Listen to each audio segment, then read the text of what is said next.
एक साधु बहुत ही विनम्र स्वभाव के थे।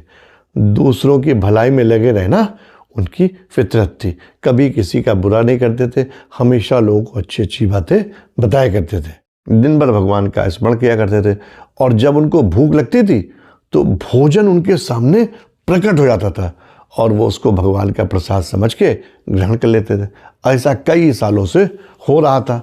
एक दिन की बात है, वो सुबह उठे, उन्होंने भजन पूजन करा जो भी उनके रोज करते थे और उसके बाद देखा कि भोजन उनके सामने नहीं प्रकट हुआ। 1 घंटा 2 घंटा 4 घंटा इंतज़ार करा, व्याकुल हो गए और जब 5-6 घंटे और भोजन नहीं आया तो उनका धैर्य जवाब दे गया और उसके बाद वो शहर में निकल पड़े। वहीं किसी गृहस्थ का घर था और दरवाज़ा नॉक और उससे कहा, मैं भूखा हूँ, अगर कुछ खाने को मिल जाता तो बड़ी कृपा होती। उस व्यक्ति ने अंदर जाकर 2 रोटी उनको दे दी। उन्होंने उसको आशीर्वाद दिया और वो आश्रम की तरफ चल पड़े। जब वो आगे आगे जा रहे थे तो उसी घर का एक कुत्ता उनके पीछे लग गया, भौंक रहा था। जब वो कुत्ता भौंक रहा था तो उनको लगा शायद भूखा होगा, 1 रोटी उसमें उसको दे दी और आगे चल गए। फिर वो आगे आगे जाने लगे, कुत्ता फिर भौंकने लगा, उन्हें लगता है इसको और भूख लगी होगी, उन्होंने दूसरी रोटी भी उसको दे दी।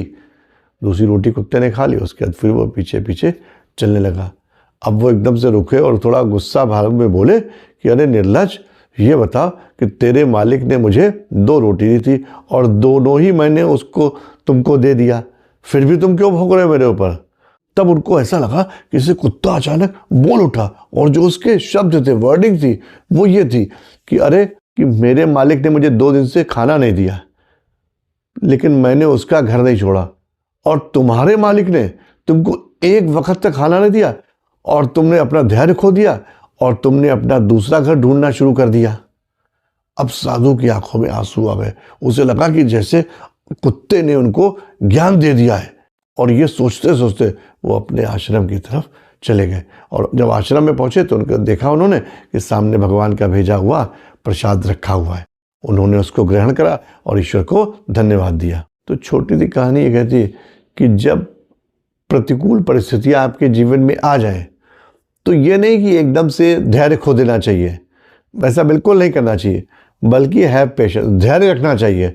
और धैर्य रखने से आपको हर वो चीज़ मिलेगी जिसके आप हकदार हैं।